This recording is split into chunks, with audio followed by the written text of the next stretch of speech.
آپ آئے تھے نا کہ یہ قاری صاحب اسی مدرسے کے فارغ ہیں اور اب اسی مدرسے کے استاد بھی ہیں، اسی مدرسے کے فارغ ہیں، اسی مدرسے کے استاد ہیں،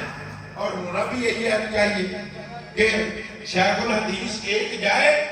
دوسرا شیخ الحدیث اس مدرسے کے اندر موجود ہو، دوسرا جائے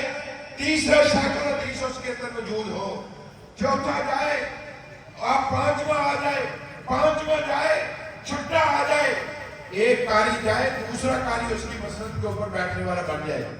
تو پیارے پیغمبر جناب محمد الرسول صلی اللہ علیہ وسلم کی یہ جو سکھلائی ہوئی کتاب ہے یہ قیامت کی دیواروں تک اسی طرح چلتی رہے۔ دیکھو پیارے پیغمبر سے علم سیکھا صحابہ کرام نے، صحابہ کرام سے پھر آگے سیکھا تابعین نے، تابعین سے سیکھا تبع تابعین نے، ان سے سیکھا ائمہ ہدا نے، ائمہ ہدا سے سیکھا محدثین نے، محدثین سے سیکھا مفسرین نے، مفسرین سے سیکھا معلمین نے، اور معلمین سے سیکھا متعلمین نے۔ اس کو کیا کہتے ہیں؟ خیرکم من تعلم القرآن وعلمہ۔ حدیث ایسے یاد کر کے جاؤ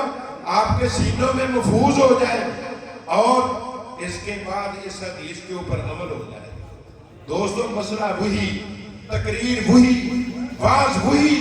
نصیحت وہی، جس کے مطابق انسان جو ہے وہ عمل پیرا ہو جائے، وگرنہ تقریریں آپ سنتے رہتے ہیں، واضح سنتے رہتے ہیں